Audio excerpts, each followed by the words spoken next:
All right. Hey, Gasham. You are you are on time, and it is time. Welcome. So I guess I'll just kind of restate the purposes. These monthly AMAs, Q&As are really, I'm here for you. Any way I can help you with your hex crawling or associated topics, hex maps, hex crawling, exploration, wilderness adventuring, and even other stuff. Uh, if you have questions, I am here for you. In the meantime, or as I am answering questions or between questions or whatnot, I'm also looking at something I've been interested in for a while. It's been something that's been on my mind. WJS, where did I get that thumbnail? That thumbnail is AI art. I created it this morning using the new version of Stable Diffusion XL. I have it on my local machine, and I just prompted it for sunrise over the ancient kingdom of Sumer, kind of a play on summer, and that was that. I use the AI art a lot for thumbnails and things. I don't use it for anything if I'm going to publish, but it's hard not to get a kick out of the kind of things you can generate super easily. And for thumbnails, I think it works. Hey, some guy, how's it going? I am going fine. Hope everything is going well with you.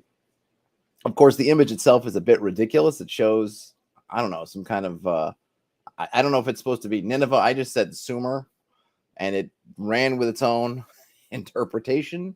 I asked for a sunrise, I asked for Sumer, and I think the style I wanted was kind of an oil painting, and then it just kind of, I think I was something like Fantastic History. So maybe it took Fantastic because it's these huge sort of Bronze Age cityscapes that it came up with, all very similar to. It was kind of cool because I got it, and that was one of the first batch of images. Oftentimes, and I think this is something that if you've done the AR thing yourself, maybe you've done a lot of, but it can be one of those hidden, I don't say hidden costs, but hidden challenges. It's how many times you iterate through. Something doesn't always come across when someone might look at the end result of some workflow or come up an image in it, and I like it and folks like it. It's like, oh, this is great. And yeah, it is. And the AI is doing a lot of work, but I'm also iterating through a lot of images, tweaking a prompt, iterating through sometimes really a bunch. And now, not nearly the same amount of work as it would be if I needed to try to create it myself. So it's not equivalent to what an artist would do. And I find that a little bit funny when you see, I guess there are people's jobs now that are, sort of prompt engineers and things like that. And yeah, there is some skill to making the most efficient prompt, but at the same time, let's be real here. It's not nearly the same as the kind of work that somebody would have to put in if either digitally or analog, actual physically, we're going to create one of these works of art. But this particular one came out. I generated 3 images, and I think it was image number 1 of the 3. I think it was either the third one or the first one, and I looked at it and was like, yeah, this works. So I used it. Frederick says AI loves to run with it in a bizarre way. Absolutely. Yep. AI will definitely take some little thing, and like I said, I didn't prompt the city. I even thought of prompting a city to put in the background because it was funny in my mind's eye. What I was envisioning was some sort of Tigris or Euphrates thing with the sun rising and maybe having, I don't know, Nineveh or something in the background. And instead, what I got was like downtown Nineveh, probably amped up to 11, looking out. But I thought it was cool. They had some really nice. It's neat to see this sort. I don't know if it's really organic's the right word or randomness. I know it's all about noise and then shaping noise and however it works, but it's neat to see sometimes the stuff that it kind of gets right, or as Frederick said, what it decides to run with, and other things that it seems like sometimes you can just keep prompting it and trying to get it to do something, and it just like an artist in a weird way. It can be very resistant at times. But today I got lucky, and this new version of Stable Diffusion, what they're calling XL, I've only played with it a little bit, and I need to program myself again because I was doing a lot of stuff for inserting myself into things for for purposes of thumbnails, and it's not working in this new version of Stable Diffusion. So you might not see me in the thumbnails for a bit until I can get that resorted out. But this one I was pretty happy with. What you might be looking at here. So what I've been kind of this idea I've had in my brain. Fixated is probably not the right word, but I've been very interested in it of late. Hey, Ian, is this concept of wilderness having personality, that you enter a wood, forest, could be some hills, whatever it is. And it's not just a collection of physical features, but that it's got some kind of personality attached to it. I think the classic examples, Lord of the Rings has them. Fellowship of the Ring, I guess, has two of them, and then I guess it'd be two towers. So was it Fangorn? Oh no. Where did the hobbits go? The old wood, I guess, on the edge of the Shire definitely has that vibe. And you can probably, if you were going to look at that section in a role-playing sense, in a fiction sense, you could look and say, well, this is full of, what was it? Not Ents precisely, but some kind of, I don't know, intelligent trees, Huorns maybe. I'm not sure what creatures they would have been, and they're working together. But I also like to think of it that the forest itself has a personality. Maybe it's it almost like a hive mind type thing, where maybe all of these individual Huorns or intelligent trees, or some of the trees that maybe aren't more instinctual than being truly intelligent. Let's say Old Man Willow, definitely some kind of intelligent tree, but some of the other ones maybe not, and yet still it seems to be moving in concert. This idea of kind of, this forest has an attitude, it has a point of view, it has a vibe to it. In the case of the old forest, definitely hostile to the hobbits, and maybe working in league with Old Man Willow, or maybe Old Man Willow is kind of the chief, sort of the avatar of this forest, because if you remember, it seems like that the forest and that valley there of the Withywindle, it sort of it pretty much leads them, forces them in a pathway. They're trying as hard as they can not to go down into that valley of the river, and they end up there. That kind of pushes them down there. So I like that. Now you could probably, I said, mechanize it in different ways, but I kind of like thinking of it as there's an animus to it. Animus, Animus, I think. Hey, Brodden. That there's some kind of animus at play. And that got me thinking at kind of personality stuff. So this wheel here that if you're looking at it at all, you might be looking at is, I started going down this rabbit hole of Jungian archetypes. And there are several of these wheels out there with slightly different variations. This one, depending on, sometimes the sites, depending on what kind of site it is, they'll sort of turn the words certain ways. This one seems to be fairly generic, and it has everything that I want out of it, so I picked it. And I'm wondering if I can use these archetypes in some ways for the wilderness. In a sense, being able to, with a word or so, give a kind of a personality to a bit of wilderness. And we might need to tweak these or think about these or change them. It doesn't have to be exactly these archetypes, but I thought these archetypes would be at least a good place to start. I think they're fairly self-explanatory. I mean, I'm not an expert on this, in other words, but in any means, but I think the wording and the definition, not the maybe definitions per se, but the labels that they're giving are fairly comprehensible. Maybe if we have to run around and do some extra searching of things, we can. And then I was just kind of running to walk, this is a flat image, so I'm basically kind of converting it to text with these different aspects, which I'm taking as that inner ring, and then the outer ring is kind of their labels for these. So it's originally, I'm just a little bit of reading I've done so far, not a lot, is that it starts with these 4 quadrants. The first one based on the ego, but the in terms of functionality, you're trying to provide, because remember, these are all personality aspects of people. And so again, some of these may not translate that well to places, but we'll see. So providing structure is one of them. So you can see here rulers. They're trying to provide structure in a certain way through control, caregivers through service, creators through innovating, but they're all about building, maintaining structures. And this is watered down lemonade for the working man. Then we have, I don't know what e-spiritual is, but I've seen this in a few charts. E-spiritual, I'm not sure, I didn't look it up, but journeying, you could maybe look at as progression, achievement, maybe, or maybe achievement. No, maybe achievement would be more under order. Anyway, you're on some kind of journey.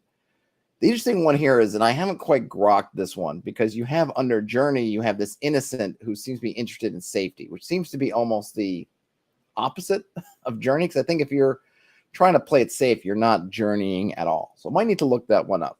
That might be the one where it's the only one I think I ran into where I felt like where it was in this pie, this pie didn't quite fit to me what it means, unless you're, I guess you could say you're seeking safety, in which case maybe that fits. Then you have, so for the journey, we've got safety, knowledge, right? You're seeking out knowledge, maybe seeking, a seeker is a good thing. And for explorer, you're sort of seeking freedom, or I would think maybe discovery. For, whoops, oh, I almost knocked over my mug. Whew. Freedom, but maybe it would be discovery. In any case, you like to explore. You're getting out there and explore. So that's that pie piece for freedom or journeying or seeking, maybe.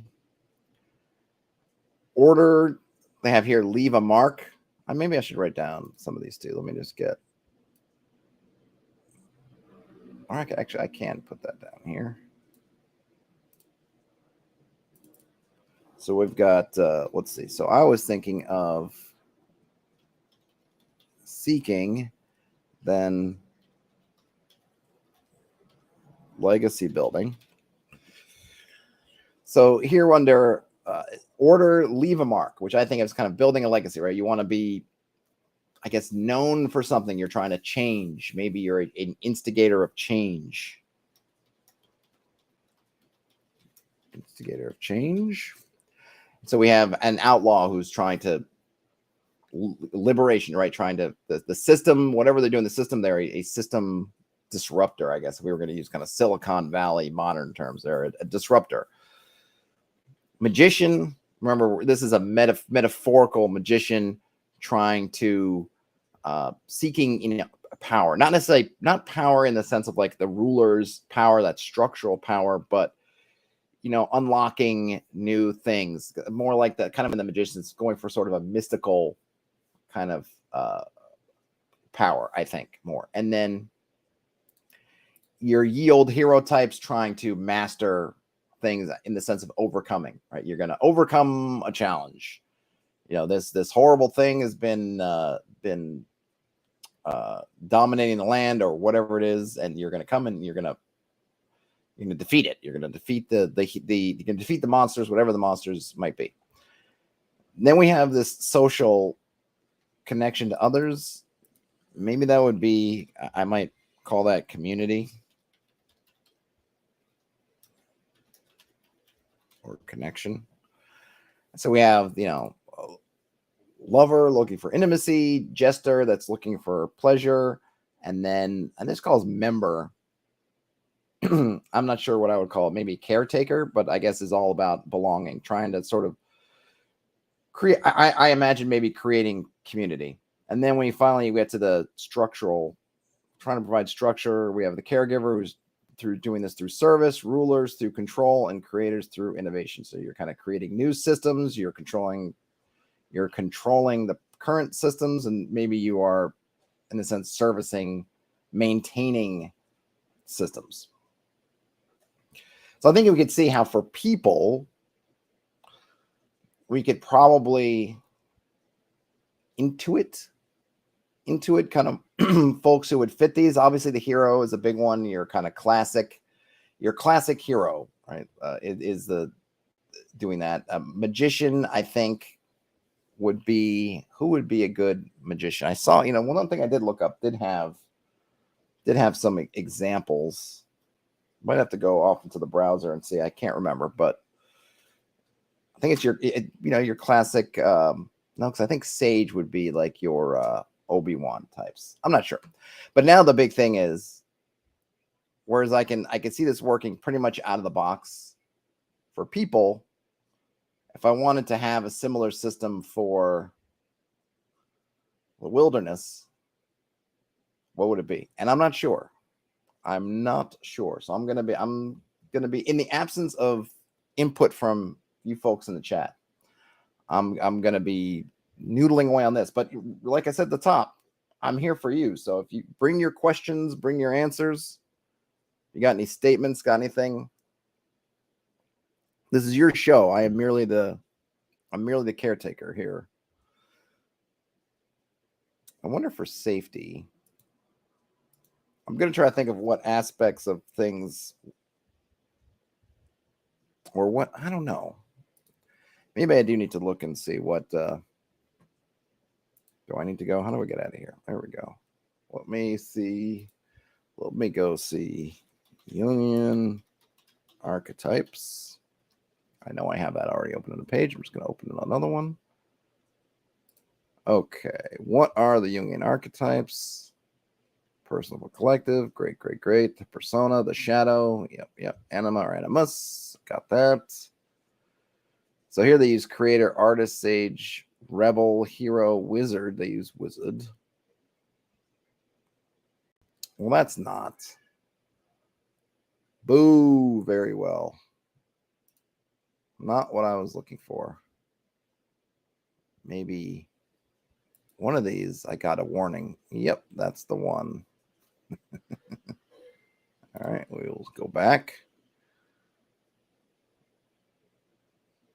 The ultimate list of archetypes, 325. Holy cannoli. Is this real or is this going to be bleh? So the king, the warrior, the magician, the lover. Okay. Yeah, I got that. I have these cards. I don't think I have them. I don't have them handy though, unfortunately. I should have even see, and I even looked at those cards on the channel and I forgot all about them. I'll have to pull them up later. Here we go. Let's see what am I gonna? Thank you. All right, the sage, free thinker, that's fine. The innocent, okay, here we go. The innocent seems to have read and absorbed every, this is okay. They're optimistic, always searching for happiness. Innocent sees the good in everything. They want to feel well-adjusted all around them. They also want to please others and feel like they belong. Do we have any, just... So they call it the innocent. What did that other one call it? Did they call it the child? They did call it the innocent. Okay. I don't know if that helps me. Searching for happiness. All right, so let's see. We had knowledge, safety.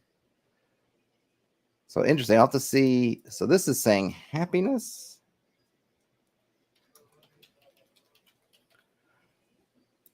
Whoops.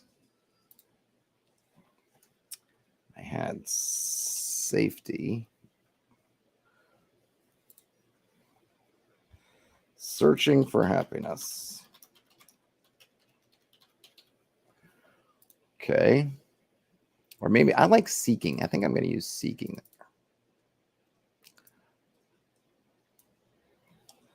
Seeks happiness. All right. Here, question, maybe. Caleb, hey, Caleb says, I've been wrestling with a question. How would you run a hex crawl and incorporate it naturally with a heroic high fantasy game that lacks attrition and inventory tracking as assumptions? So you have, okay. So you still have a couple of things. One is navigation. You're trying to get somewhere and you're not quite sure how to get there. That would be one aspect of hex crawling or overall wilderness campaigning that could be useful, and you have time. Unless time is counting under attrition. Assuming that time is still going to be a factor, then And time can work in various ways. It can be we need to get somewhere by the setting of the full moon, next full moon, otherwise we fail. Or it could be that the Black Riders are 2 days behind us and they're on horseback and we're on foot. So we need to try to get to this safe spot before they catch up to us, which is also a different sort of time constraint. So there could be ticking clocks of various ways, ticking like a deadline on arrival or some sort of pursuit. Both have timing. So timing navigation. I suppose a third one would be discovery, in that you don't know what's out there in the wilderness. Maybe you'll run into things that you don't expect. So the interplay of those things, I think, can still make wilderness an interesting or a fruitful aspect of even an adventure that doesn't in itself want to play around with, as you say, attrition or consumption of consumables, inventory stuff. And to give an example of that, really, Lord of the Rings is a really great example overall. There are various parts of all three books where the Fellowship or different members that would become the Fellowship either before or after the breaking are undergoing these journeys where they're not just taking road from A to B. The first one early on is the hobbits trying to kind of sneak across the Shire or sneak out of the Shire, or also do hexcrawling, and they go through a lot of this kind of discovery, having trouble, right? We just talking about the old forest, that lost in the old forest, and having to deal with Old Man Willow, and are about to succumb to Old Man Willow, and Tom Bombadil shows up. Then after Tom Bombadil, wandering to the Barrows, which is something that they could have been in game terms, did they roll poorly on their navigation check? Or was it something that they had to pass through? That's another one.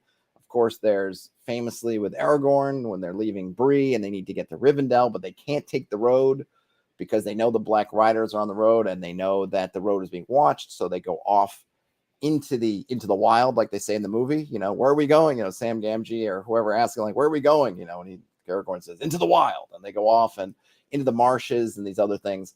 Hexcrawling, and of course later on, Two Towers, or maybe even starts. I can't remember if it starts at the end of Fellowship, but Frodo and Sam wandering off, trying to get to Mordor, and then even after they meet up with Gollum, trying to navigate first to the Black Gates and then around to the winding stair over by Minas Morgul. All that is essentially hexcrawling, because for the most part they're not sticking to roads. They may more or less have an idea of where they're going or not, but they're tracking off. And if we recall, really, if you want to look at it in kind of again, if this were playing out like a role-playing game, in a sense they also aren't doing a lot of inventory tracking. They get Lembas bread in Lorien, and so they just kind of eat Lembas bread, and they don't have to worry too much. They want to eat food. They want to, they obviously still desire regular food, but kind of like Goodberry, they've got this supply of Lembas bread that sort of takes away the need for them to really worry about food stuff, but they still need to worry about getting to where they're going, not running into enemies. And there are these ticking clocks of, can they get to Mordor? The ring bearers, can they get to Mordor before Sauron just pummels the rest of Arda into submission? And other, various times, can Aragorn get the hobbits over to Rivendell without there being seen? And later on, can they get to the bridge before the riders get there? So there are these different, overall ticking clocks in terms of the power of Sauron, and then smaller ticking clocks along the way. But Lord of the Rings isn't really about them. There's not a lot of that, at least I recall anyway. There's not a lot of like resource management going on there. They tend to be fairly well supplied, and that seems to be about it. But there are all these other aspects at play. How are they moving and how are they able, or how well are they able to evade the enemy? And then, finding their way through and making those decisions. Do we try to go over the mountain, Caradhras, which is another one of these natural elements in Lord of the Rings in Fellowship that has its own personality, or do we go through through Moria, and that's an important decision because even though they have certain routes that they know of, do they go for the Gap of Rohan? Do they try to go all the way south? The things, there's the time element. They can't just do whatever they can do whatever they want, but there are costs associated with each one. And in fact, I've been listening to one of the podcasts exploring Lord of the Rings, and they're in this part right now in which they're talking about they're deciding. They've already tried Caradhras, and Caradhras basically defeated them, and now they're contemplating which way to go. And Boromir wants to go through the Gap of Rohan, and Gandalf's like, we can't do that because we're going to be too close to Sauron. It's too risky to go that way, even though that would be the most easiest in a way, because it is most like a road. You can just go through it. Obviously, Moria, again, I think Aragorn's been through Moria, and Gandalf has too, but it's kind of like you're entering. It's like we gotta going through Moria is akin, like, to get through here. We have to traverse this at least a couple of floors of a mega dungeon with to get through it, and we don't know what's down there, kind of thing. And they all have their suspicions that there's whatever it is, it's not good that's down there, and they go in that way or these other routes. So what makes their decision points interesting and have some tension is the fact that there are these ticking clocks. The longer they're out, the enemy already knows they're around, so they need to get through without being discovered. And of course, if the enemy is on their tail, they need to outrun them. And we have the overall ticking clock of Sauron is threatening the world, and it's no point if we get to do what we do and he's already defeated everybody. There's nothing, if we save the world too late, then there's nothing left to save. So I would say you could still integrate hexcrawling into your world, but you're going to want to make sure that navigation and discovery, those, obviously hopefully time is a factor regardless of what they're doing. But the sort of idea of what makes, I think, hexcrawling over, say, point crawling, where you're moving from along known paths from place to place, is the fact that you need to navigate or you need to discover something. If you're looking for the lost, we got to go find the lost city of Z because the MacGuffin's there. We need to destroy the bad guy. Part of that challenge is finding that lost city. And then as you're finding it, as you're getting clues and you're maneuvering and you're trying to maybe looking at maps or partial maps or find the landscape, that's all kind of hex crawling stuff where you don't know exactly where to go. You're not on that point-to-point path because there's no path yet. You're creating that path. Once you've found the place, you need to go back and forth. Then maybe it's at that point it becomes a point crawl. But at the moment, you don't know where it is, so you need to find it. So you need to kind of head out into the wilds and explore. And if you're exploring the wilds, then I think that hex crawling is the tool that I would look at to do that. Likewise, obviously, you need to explore if you don't know where it is or you don't know how to get there. You may know, well, we need to get over the Misty Mountains, but you don't know where the passes of the Misty Mountains are. All you know is very vaguely, well, the mountains are in front of us and we know we need to get to the other side, but we need to, again, explore, navigate. There is no path that we know. I'm sorry, but someone's doing, I don't know what they're grinding across the street. Hopefully you can't hear it, but it's super audible to me. In any case, you need to find it, or you need to discover. And discovery can be both stuff that you're trying to discover, like you're trying to discover the lost city of Z, but it also can be that there's stuff out there in the world to be discovered, things off the beaten path, things littered in your landscape that you might, the party might be interested to find, or maybe you want to showcase to the party, just parts of your world that you want them to find that are, again, off the beaten path, right? Because that's what hex crawling is when you got to get off the beaten path and move. That's your hex crawl. If you can always just take a road from place to place, you don't need a hex crawl. I wouldn't bother with it. A lot of the mechanics don't make really much sense if you're not off the beaten path. If you're on a road, I'm not going to roll for you to get lost. How are you going to get lost when you're on the road? As long as the road's taking you where you want to go, you keep seeing signs. Okay, Bree, 200 miles, Bree, 120 miles, Bree, 50 miles, Bree, 10 miles, exit to Bree on your left in the mile. I'm not going to roll for you to get lost. Sure, you could have encounters and whatever, but you're going to find that a lot of the mechanics just don't enter into it. Same thing, obviously with resource consumption on top of it if you don't need it, but if you don't need it, don't roll it. But if you're off the path and now suddenly you kind of know where Bree is, but you can't follow the path there, then hexcrawling is your friend. And I think, like I said, Lord of the Rings is a really good example of a high fantasy. At least I hope I have the same definition of high fantasy. I usually think of high fantasy as being where there's some kind of great evil you're trying to stop. That's, to me anyway, that's the classic definition of high fantasy. Lord of the Rings being high fantasy. However, if you mean high fantasy as in lots of magic and stuff, then I think if the party has all these magical tools to essentially always tell them where to go, or they can teleport, or they've got essentially GPS, then yeah, hexcrawling would be when that stuff fails for whatever reason. If you can just GPS your way there, then you are kind of more in a point crawly sort of situation. Hope that helps and hope that makes sense.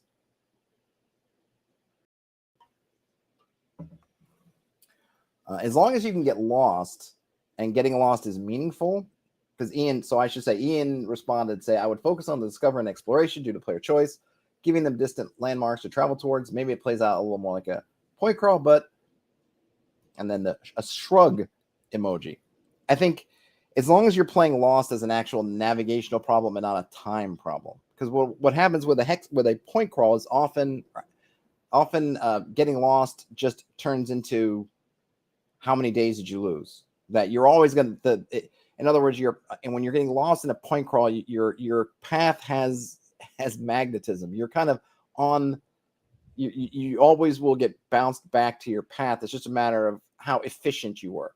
So getting lost is just a matter of efficiency. And a hex crawl, getting lost is actually a matter of navigation, because you can end up going totally different directions for who knows how long until you figure out you're not lost. It's not just, oh, it's this much time till we get back on track. So if you're playing Lost as just time spent until you get back on track without any other consequences, then point crawling may be more appropriate. If getting lost becomes also a navigational problem that needs to be solved, then hex crawling is appropriate. I actually really like getting lost, because sometimes your party will find stuff when they're getting lost that they never would have found before. And certainly, though I haven't been playing a game that's a high fantasy sort of game where they on a timetable where they need to be somewhere at a given time, but I've had the party get lost and then just like what they were doing better that they found when they got lost than they did where they thought they were actually going. So I find that stuff, those diversions sometimes become the main things, which I appreciate. Caleb says, makes sense. So if the game is run in a West Marches style, interchanging players from a larger pool with a central hub, how would you make regular time constraints interesting and not gimmicky? Well, I guess it's so for a West Marches style campaign. You have, so what would timing look like for that? It's tricky, right? Because everybody's starting from a central hub. Caleb says, imagining that the Black Riders are after you stuff is hard to replicate repeatedly and consistently. Yes. Well, you would have for individual groups, different things would be important. I would presume.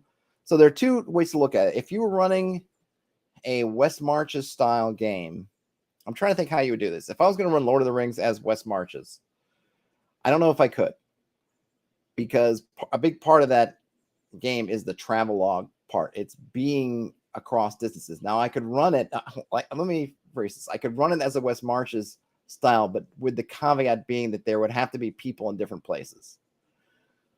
Okay, so let's say I'm running West Marches Lord of the Rings, or really just classic style Lord of the Rings, because West Marches is just a kind of packaging of the kind of classic game style. In any case, what I would have is your players would have characters potentially in different areas. So you might have characters in Lorien, characters in Minas Tirith, characters in Rohan, maybe characters in Bree, characters in Rivendell, and that you're tending to end the games in some of these, and maybe you even have more centers.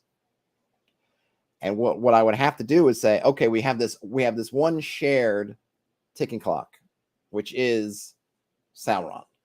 Sauron is his forces are building. He's doing stuff. We don't know exactly when all this stuff's going to strike, right? We don't know until he has his big beam of kind of negative energy go off at Minas Morgul that he's attacking. But we know things are happening. We know we have a ticking clock. We don't know exactly when as players, but there's a ticking clock. That is the overwhelming ticking clock that's applying to everybody. That is a world clock.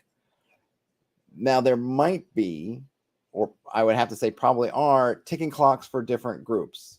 So if you're part of that fellowship group with the ring, then there are ticking clocks that are applying to you in a specific session, which is Black Riders are on our tail, or we need to get to the passes over the Misty Mountains before the snows come and close them down. Right? We have these different things, and I would just be building from the fiction. I wouldn't look at it and say, "Oh man, somebody else is chasing us." I mean, the Fellowship over the course the course of the books is kind of chased all the time. They're either chasing or they are the chased. So to me, it wouldn't be gimmicky unless it all was the same every single time. Right? The Black Riders are chasing us, the Black Riders chasing again, and nothing is changing. It's always kind of the same thing. But remember, in over the Lord of the Rings, the Black Riders change. They go from just so first time we see them, they're just kind of menacing the Shire, asking strange questions, just kind of hovering around. Then they're on the road, kind of menacing. Then they're really in full chase. Then they lose their horses. They disappear for a while. Then they come back with flying beasts. And then they come back leading armies. So we have these escalations. It doesn't feel to me, reading it, that, oh, it's just the riders again. That same dude keeps showing up. Everything kind of has an escalation. So we'd want to play with that too as things are going along. But pulling from the fiction, I think you would have these situational ticking clocks. And I suppose you could maybe you could run a game where you're in a situation in which you have this one hub and then this evil thing close by and everything's around that. And so you can come back to one hub. That might be a way to work it. Or you have multiple hubs, like I was talking about. And that way you can have some of the movement stuff, but that the party, the party ends their session in Lothlorien, and then players have characters in Lothlorien, they can come do stuff, or they end somewhere.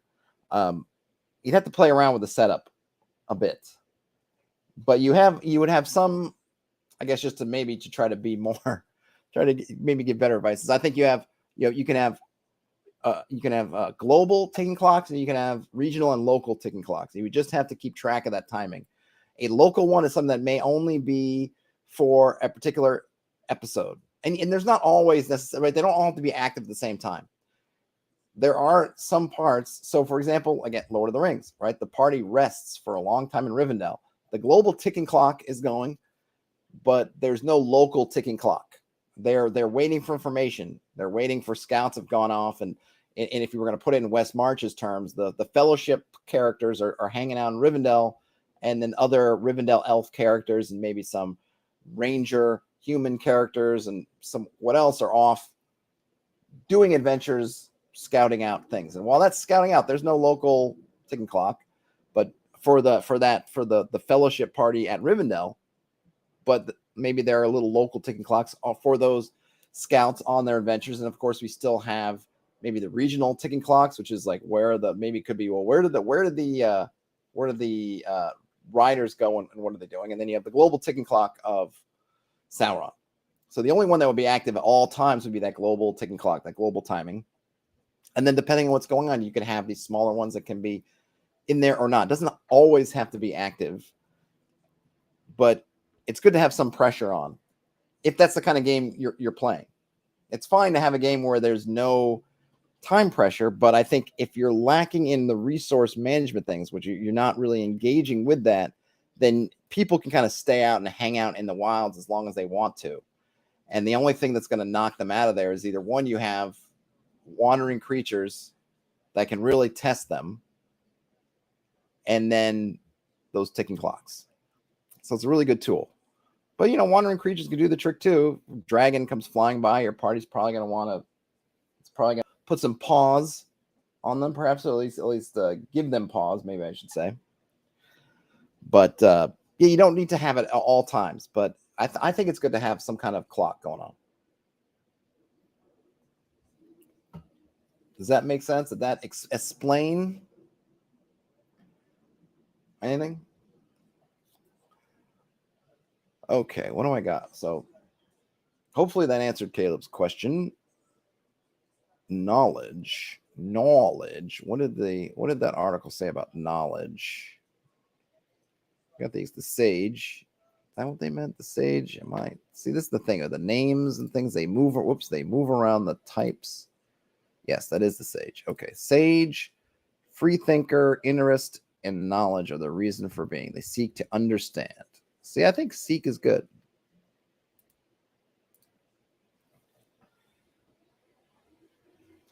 Seeks understanding. Okay, great. That helped. Good, good, good. You're welcome, Caleb. Hopefully it works out for you. So we've got the seeking happiness, and I can see a wilderness wanting to seek happiness, whatever that happiness might be. Seeking knowledge or understanding, I'm not sure how that would translate to unless it's curiosity, or would curiosity be better under something else?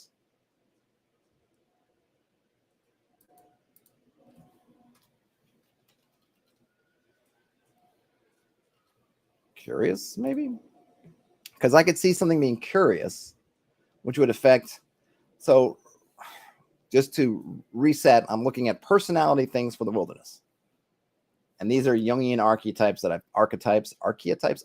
I've pulled. Now these are based for people, right? Jung was not concerned with what the forest might think. Maybe he should have been, but he is not. However, I am forest curious. Yes, I am. So I can now, with happiness, seeking happiness, I think we can look at and we can think about, well, what happiness are they looking for? But I think a happiness would be, to me, for the wilderness, would be its core being. What is it? A woodland wants to be, wild, whatever, it wants to reach towards the archetypal, or maybe not in this sense, where these are kind of archetypes. I don't use sort of the ideal of forest, right? Wants to striving towards its ideal. Something that's curious, I could see being like, is a river curious? We might think of a river being curious because it is pushing, it's constantly moving, it's constantly seeking out. Is it curious? Maybe. I could see it wanting to be exploring. I could see a river want to be exploring. Maybe a forest that is curious would try to lure people in to check them out. And to the people being lured in, it might feel a little bit like that shark that bites you because it wants to know what you're made of. But it ultimately comes from a curiosity. It doesn't come because it's trying to hurt you necessarily. It's just the hurting you is a byproduct of the fact that that's the only way it knows to reach out. It can't talk to you, or maybe it won't talk to you. Maybe it doesn't know it can talk to you. So it reaches out and grabs you and lures you in so that it can try to figure out who you are. So that one I can see. Let me just put a note here. Happiness is embodying the ideal version of itself. So a mountain that's seeking happiness wants to be the ideal mountain. Which probably, it's interesting. There's going to probably be overlap in some of these. A mountain probably doesn't feel like its ideal version wants to be mined. So it would probably fight against being mined. Much like a mountain that is say, just going ahead to one that's interested in control, probably wouldn't want that either because that's a lack of control. But in other areas, there might be some nuance there. I guess what I'm saying is I'm not terribly concerned if you get the same final effect coming from two different personalities. I mean, that happens with people too. Like the shark. Does the shark bite you because it's hungry and wants to eat you? Does it bite you because it doesn't like you? Or does it bite you because it's curious? We don't really know. We don't have that shark's perspective. But we do understand from what we've learned of sharks that there are multiple reasons why a shark might do a thing. And in the same way, we might end up with, there might be multiple personality types that end up with the same effect, but it just affects our thinking as GMs or as referees when we're trying to figure out what does this thing do. Maybe a mountain that's into service would encourage mines. would have caves because it's trying to create those structures. Whereas the what did I just say? The safety or happiness mountain would have no caves, because that's not what a mountain is. A mountain is not caves. A mountain is solid, and it's like, that's the thing. Like caves to them might be a source of weakness. Maybe a ruler, a control version of the mountain might have some kind of caves, something similar, but it's using it to control. That the purpose for that, and maybe how it manipulates those caves and deals with them, is all about controlling the folks who might use them. So it is giving the structure, but it's using it to exert control.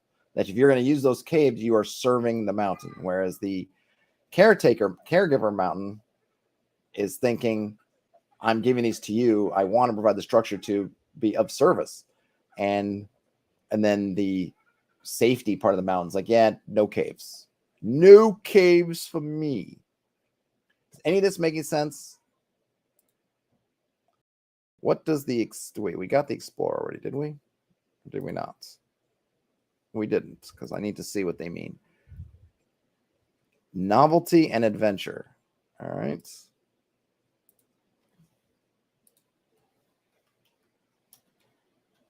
Seek novelty, adventure. So maybe a wilderness that is of that explorer type, freedom type, would be collecting things. So again, we have an overlapping behavior. If the knowledge forest tries to lure people in to see what they're made of, to understand them, why are people cutting down my trees? Let me capture a woodsman and see if I can figure it out. Or let me send these ents over there to see what's going on, why are they killing us, kind of thing. Then maybe the same, but that forest, but now it's a explorer forest, is trying to get, maybe they want to get a menagerie of people. They're capturing folks to have them, not to really to understand them, but for the novelty of it. Or what, I don't know what, up to debate what a forest might find to be an adventure, but maybe it sends its ends to town. I don't know. If townsfolk go into the forest for adventure, maybe the forest would go to town for adventure. I'm not exactly certain. Now on to the outlaw, or who's next on their list. Okay, so they're not going in the same order, but the ruler wants order. Where was that? That's control. I didn't get that far yet. Let me just add more things in here. So we have pleasure. It is my pleasure.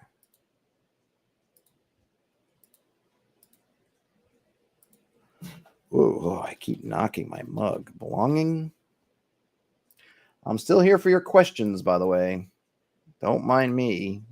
Interrupt me at any time. Pleasure. Let's see. Belonging. Okay. Service. And then control. Whoops. No, I got that. No, not you. There we go. All right. So now on to control. Order. It wishes order. Order and stability. Yeah, that makes sense.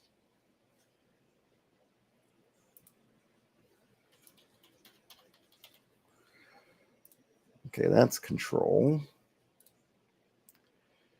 The creator. Who is the creator here? Okay, it's right there. So he's, oh, I forgot innovation.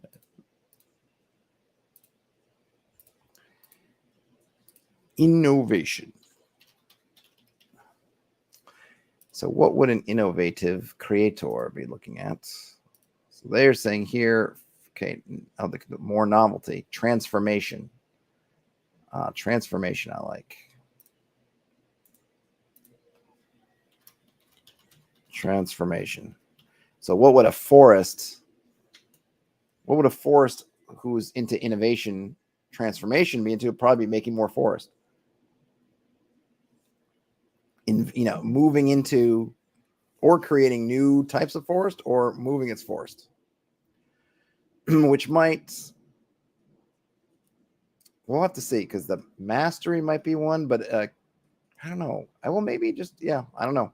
I'm trying to think if there would be one more like a conqueror type. Maybe that's just more about why a creator forest just revels in transforming and creating, not necessarily in conquering. It's not the control part that it's after. It's just the making of things. I think that makes sense. It makes sense to me. Caregiver, protection. That was service.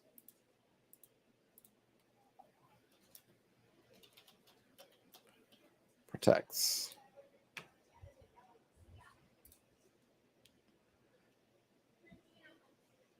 So the magician is like a great revolutionary. They regenerate and renewness for themselves as well. They're constantly growing and transforming. So this is a different kind of transforming. Maybe evolving.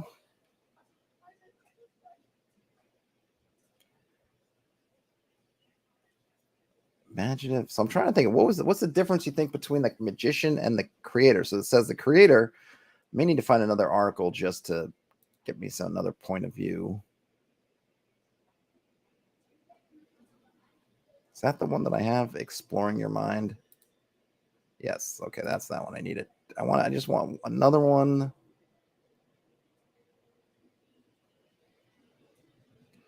Oh, this one's from a writer's guide. This might be intriguing for us. Okay, so all right. Yeah. Get down.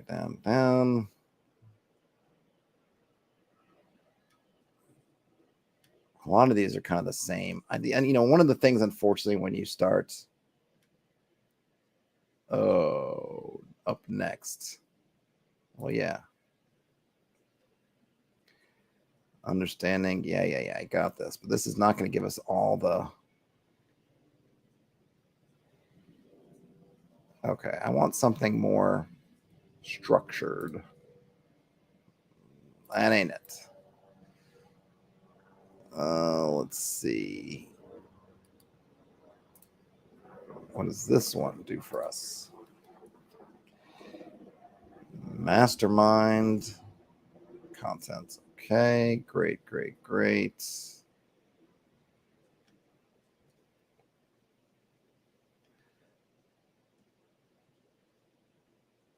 So here that's my, actually, can I save that? Did that save there? Because there's a little, I don't know if I guess it's a plugin, or you can then,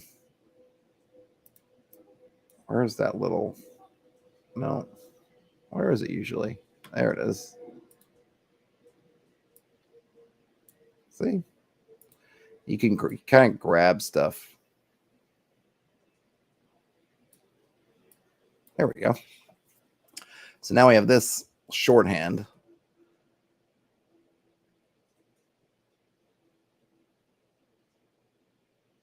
But I want to know more. Tell me more. All right, the ruler. So the sovereign, tyrant, or bully tends to be categorized as somebody driven to need for power. Yeah, we got that. Kind of order, control.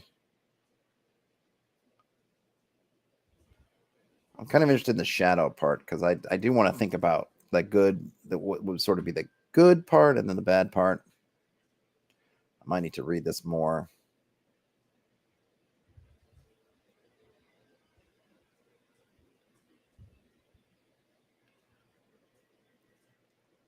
So it's probably I guess a tyrant.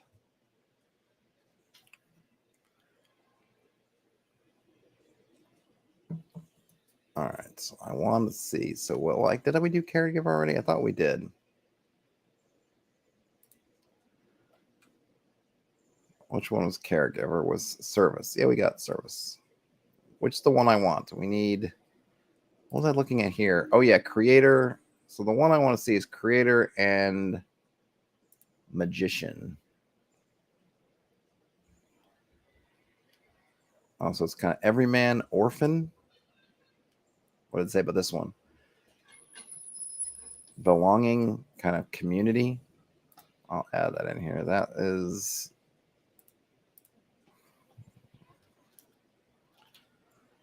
I want to foster community. That's fine. Really, nobody else has got any questions? You just let me blather on here about the Jungian archetypes? Why do I keep saying archetypes? Archetypes, archetypes, archetypes. Okay, shadow everyman. What's the shadow for that? Oh. Emotionally manipulate. I might need to go back and read this one for the shadow stuff, because that might be good. Oh, here we go. Creator. The creator is another archetype of sounds okay. It's a matter of, all right, that's aha. So I'm not the only one, because they even say it shares so many similarities with the magician. I mean, we don't have to keep all of them on just because Jung and they have it in. We can do this. The artist is masculine energy. Alchemy.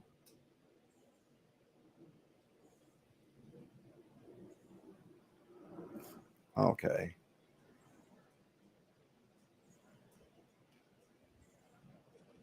Moreover, all right. Let's see.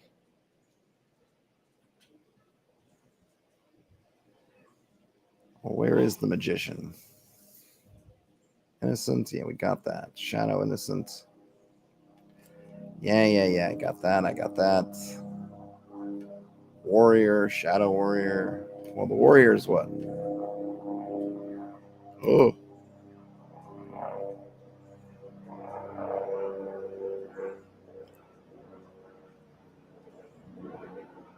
Okay, so it says the warrior is characterized by courage and motivation is the aspect that compels you to face your fears. Battle. All right. So that would be mastery.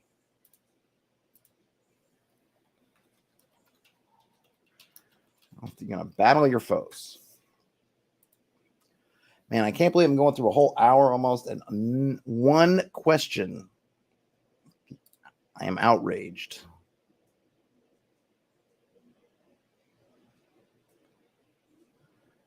Outraged. Outlaw.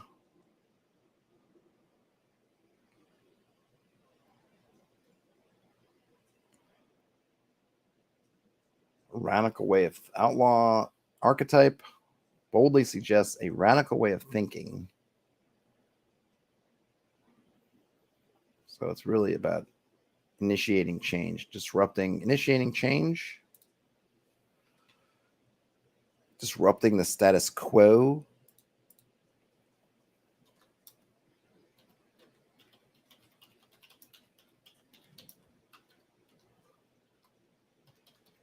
Initiating change, maybe?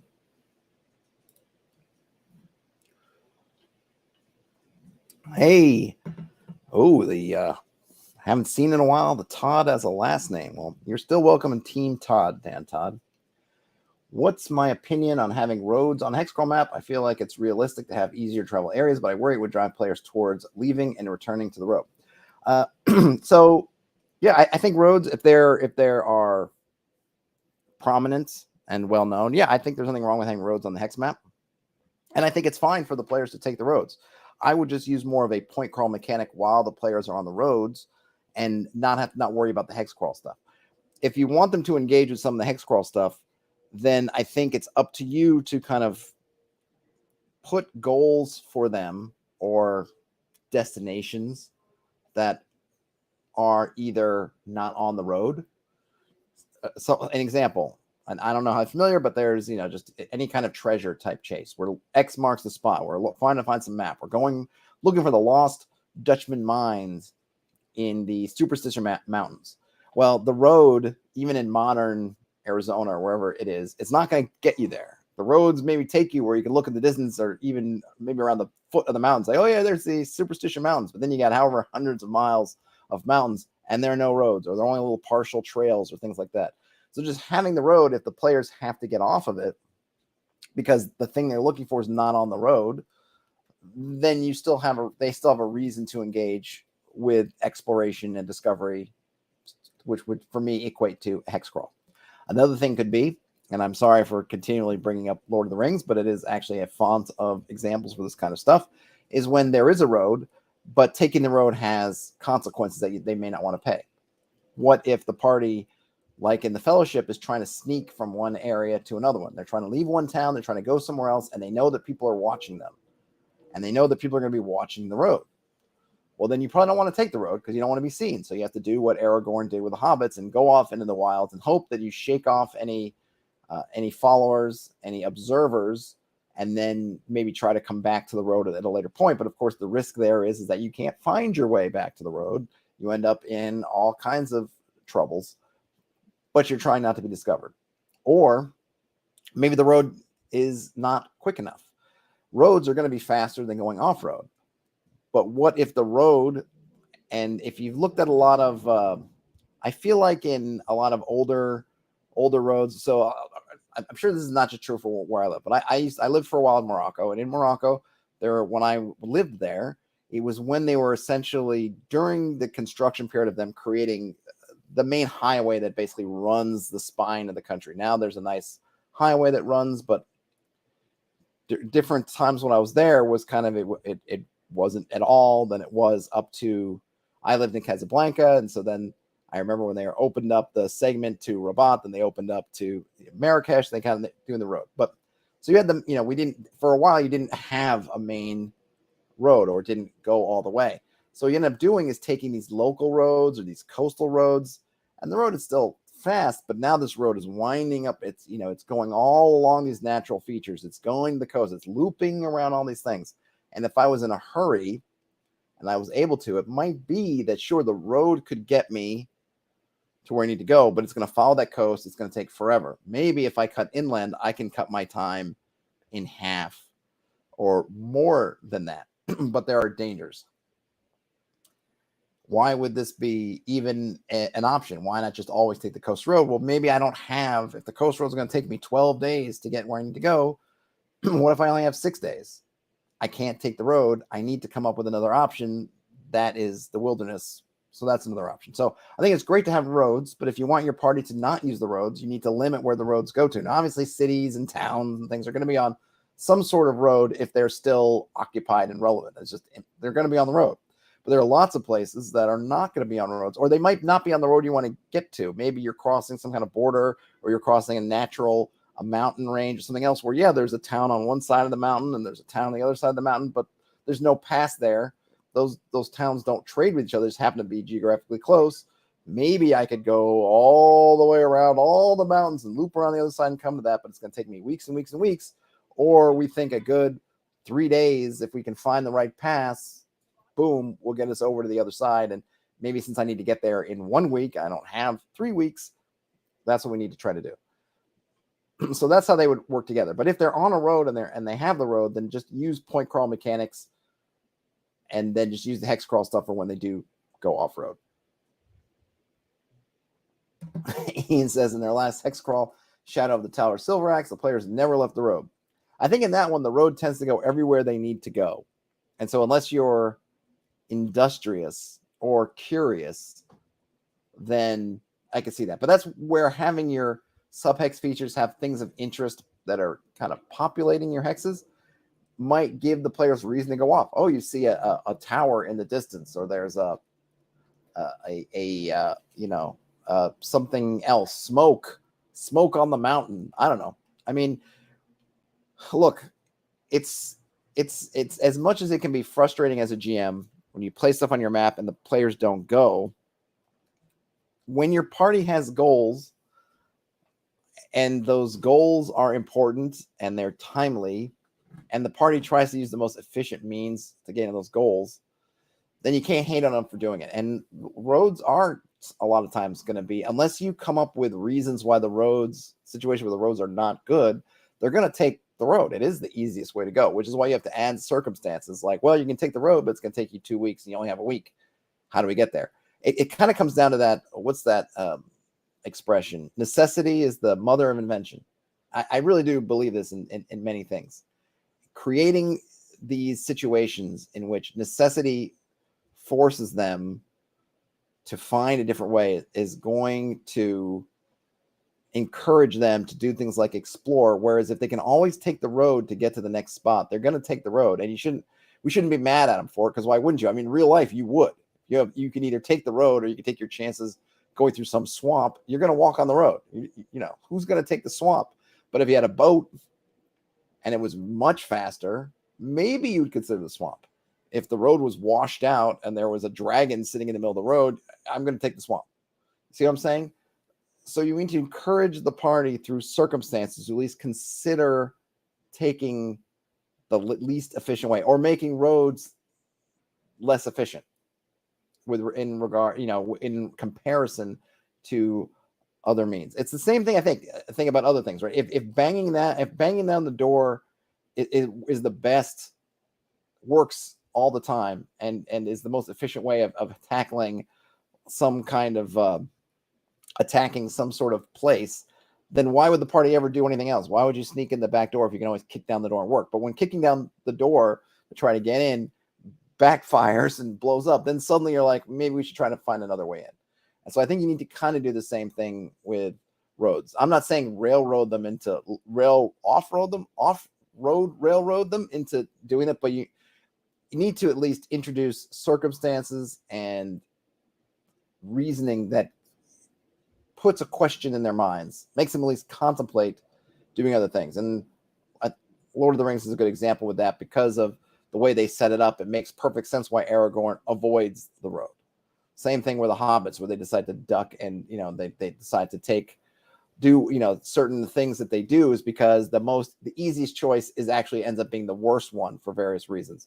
It doesn't always have to be that way, but I think making sure your party is aware of different circumstances, at least in a general way, that might encourage them to do it. And of course, you have all that discovery stuff. You're never going to find the lost city of Z if you just sit on the road. You're just never going to find it. If you want to find the lost city and maybe you need something there, then you are going to have to go off road. Let's see. Davey asked, do I have this wheel link to share? Oh, I will put it in the show notes. I'm on 2 different computers, and the computer with the chat on it is separate than the computer where I'm doing. So basically my old, somewhat trusty laptop is running the chat. Ooh, and it's nice and hot too. And my other computer is running where I have it. So I can't do it right this moment, but I will add it to the show notes, Davey. So, and if I don't, I'll try to do this as soon as I get off. But if I don't, because I do get sidetracked, remind me, and I shall make it done. It's just an image though, but I'll try to track back where I got it from. Oh, another thing, Davey, if this is a Jungian archetype wheel, there's a lot of them. If you just put Jungian, if you do an image search for Jungian archetypes, you'll get a whole bunch of these too. I didn't create it. Doesn't belong to me. I grabbed it from somewhere. But if I forget, or if you do not feel like waiting for me, just do an image search for Jungian, Jungian, Jungian archetypes, and you will get, there are plethora upon plethoras of them floating around. Like here. No lacking of different archetypes. Let's see. Shadow Outlaw, that's fine. Oh, here we go. The Magician. See, again, creation. Suggestions, so strategies. Intuitive insights. Yeah, it seems like there's a lot of overlap. I might need to just condense a couple of these because I might not need them. So the Magician, power, maybe insight, wisdom.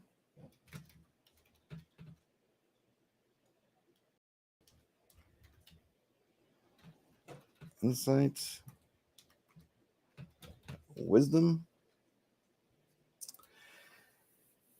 Yeah, I think so, Davey. I'm actually using it I'm trying to figure out for the wilderness, but yes, these would definitely work well for NPC archetypes as well. Now, there's a concept here of sort of the light side and the shadow side, right? You're kind of the good and the bad side. You can find some different write-ups, which we'll talk about, different aspects of these. So, you know, obviously a hero is battling foes for good purposes, or, you know, has good reasons, whereas the villain is battling foes for not so good reasons. Or this one write-up, it's a little bit, I wish it were a little bit more concise and better. Just, it's formatted fine if I was reading like paragraphs, but I'm looking for bits. It's not as useful for that. This one does have some shadow stuff, so for that dark side. So there's a, you know, dissatisfaction kind of thing for the magician.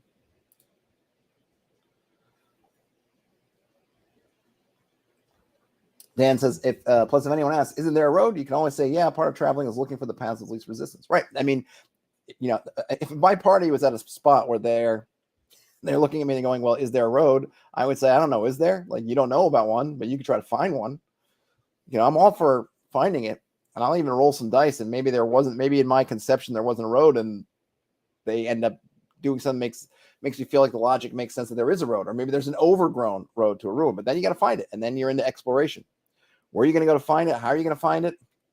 How long are you spending to try to find it? And then sometimes roads don't go where you want to go. I mean, this even happens now in our road network, right? There's you know, the road that you would mostly go to is closed or something's going on, and now the next road is causing you to go way out of your way. I mean, I think we've all had those times where we've been stuck in traffic or stuck driving somewhere where we wish there was a road that took us the way we wanted to, but instead we have to go through all these different things to get to the road we want.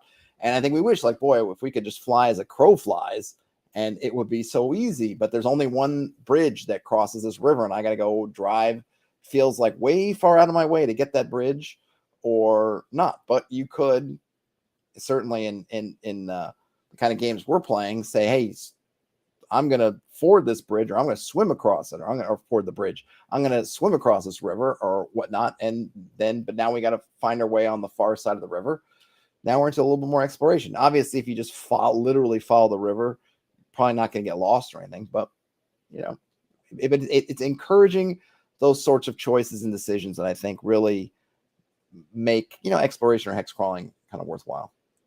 Davey says they like having roads, but only in locations that have some sense in having it. So no dungeons or ruins would have roads, for example. Yes, it might make sense for there to be roads that used to have been. You know, this used to be the fortress of blah, blah. There's probably was a road there, but those roads get covered up and swallowed.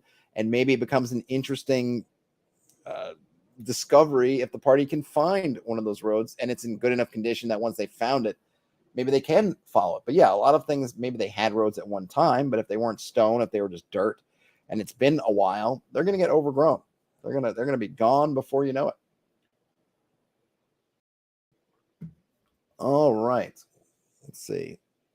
Let me see if I can just get through a couple of these and I can hang out for a few more minutes and then I got to bounce. So bring your questions or your answers or your comments. Who do I need? Pleasure. Pleasure is the jester, actually. So what do they say about the fight for power or honor? Okay. The rebel. The lover at heart. They love love, right? They want love.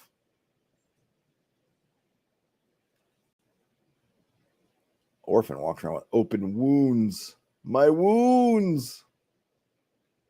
Who did I need? I got the lover. So heart and sensitivity. They want love, affection. But that's not the jester. The jester's the last one that I just want something for, right? I got everything else. At least something. So what is the jester? Magician, the lover.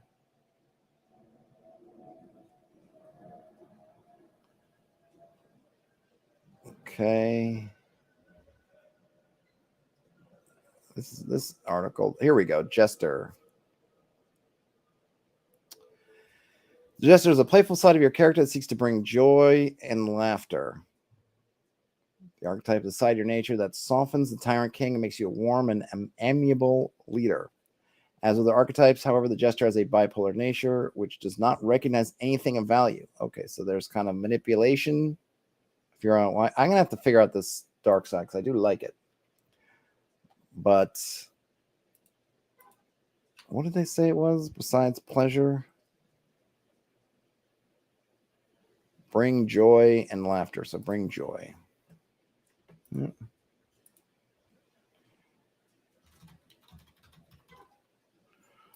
Okay, so let's go over these really quick. So we've got safety, or we got 12 here, right? 1, 2, 3, 4, 5, 6, 7, 8, 9. Oh, I got 11. Am I missing one? 1, 2, 3, 4, 5, 6, 7, 8, 9, 10, 11, 12. I am. Who am I missing? I've got safety. I've got knowledge. I've got freedom. I've got liberation. I've got power. I've got mastery. I've got. I missed. I bypassed lava.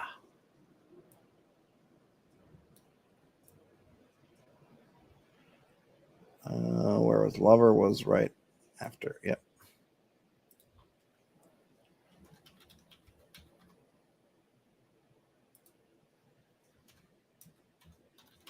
It's all about affection. Okay. Let's see. David says you can always turn roads into perilous places too. You know, when you're carrying so much gold, you tend to lure some bad guys. This is true. Yeah, I mean, roads don't have to be ultimately safe, and there should be stuff going on the roads. But when you're on the road, certain things like navigation issues become kind of moot, right? You know, you're going to get to the next. Roads don't lead to nowhere unless something's happened. I mean, that, you know, the kingdom's been wiped off the face of the earth. So you just get to this point where the road just ends in sand, where the desert swallowed them whole. Okay, that might happen every once in a while, but when you're on the road, yes, there might be opposition, and that would be a reason to maybe get off the road. If the road is becoming perilous, then you have reasons to try to get off the road, which might be, hey, we have too much gold. There are eyes on the road, so we need to get off the road. Of course, the same, you know, you flip it over. If you are carrying a bunch of stuff, it's hard not to use a road if it's there, because wagons, carts, and things like that don't work very well if there's not some kind of road. So you might be stuck. But presuming that you're not stuck and you're afraid of the eyes on the road, then that's just one reason, another reason to consider being off-road, which I think is a good decision choice for the characters. Yeah, you can take the road, but there are bandits on the road. There are probably not bandits in the middle of some woods, unless they followed you, you know. But you hope that you avoid that. All right, so now we've got our, at the moment, 12 aspects, which is good because it works with 6-sided dice. Safety or happiness, seeks happiness, and we're thinking here that happiness is embodying the ideal version of itself. Knowledge, seeking understanding, maybe it's curious, might be seeking novelty or adventure. It wants to initiate change, disrupt the status quo. It's looking for insight or wisdom. It wants to battle its foes. Boy, what a great intimacy. Looking for affection. Maybe if we're thinking in sort of a mystical sense, maybe it's looking for, or maybe the dark side would be that it's looking for folks to worship it, you know, adoration. Let's make a note. Pleasure wants to bring joy. Belonging wants to foster community. Service, it wants to protect. Control, it wants to bring order and stability. And then innovation, it wants to transform. What I might do is turn this into a D66 table. We'll see. I got to figure out, because with the D12, I don't want it to be more, I don't want it to have that hump. I want each one to be basically equal chance of happening. So I got to figure out if I'm going to, I like using D6 D6s for this stuff, so I got to think about how I can use the D6s. But I think this idea is good, and I could definitely use this for people also. But I'm thinking at the moment of it. Maybe what I'll have to do is I'll have people, and then I can have the wilderness, and then I can use the same shorthand, like, oh, it's the jester, and if it's a person, that way I can use it for NPCs and for bits of wilderness, but they would have a little bit of little bit of a different nuance depending on what sort of character it is. Dan says, if you're making your own hex map, you'd have to make it really large in order to have any point be more than 1 or 2 hexes off of a road. Well, it doesn't, remember a hex. So Dan, the one thing to keep in mind is, it also is going to depend on how you run your hex crawls, but right, something being in a hex, even in the same hex of a road, only means that it's in the same, if you're using a 6-mile hex, there's over 30 square miles within a hex. Okay, so think about that. Imagine it or go to Google Maps, right? So take some stretch of road, so somewhere where there's one road, and now you've got that road exists in the same hex as something else, but it's within 30 some odd, 31, I think, point something, or might be 32 point something square miles. There's a lot of actual space in there. It doesn't seem like a lot, because if you just zip through it, it's just 6 miles. If you go straight as an arrow, as a crow flies through the thing, it's only 6 miles. But that doesn't mean that everything in that hex is right up against each other. So you could have, I don't know where you live. Go wherever you live. When I'm on my block. If I look and think of just how different the neighborhood is 6 miles away from me, here I am in New York City, in Brooklyn, it's very different. And it's not, I can't see, I don't really have much information if I didn't know ahead of time. And I was like, oh, southwest, what's 6 miles away? I don't know. Now I'm in a city, but even if I weren't, I can't see that far, generally speaking, with any sort of accuracy. If there's intervening hills, trees, anything, you don't know. So there could be the Cave of Wonders could be a mile away from me, and I would never know it, even if I'm standing on the road. So just because the road is in the same hex, let alone being a hex away, where now you're looking at some kind of stacking of 60 some odd miles, square miles, right? So area, not necessarily in one direction. There's lots of room for stuff to be hiding. Now, if you're playing on a hex map where all the information is known, so that if you're in the hex with X marks the spot on it, and you put your piece on that hex, then you're at that point, well, that's a little bit different. But for me anyway, just because you landed in the same hex as something doesn't mean that you find it. There's still going to be a lot of searching around to seek it out. All right, folks. Well, thanks everyone for hanging out. Thanks for the questions that we got. If you feel like giving a thumbs up on your way out, that would be awesome. If you're not subscribed to the channel and you feel like subscribing, that would also be awesome. I will keep plugging away on this, and you'll probably see some version of this at a later date. I'm not sure what I'm going to be doing tomorrow. I've got, where did I stick it? I've got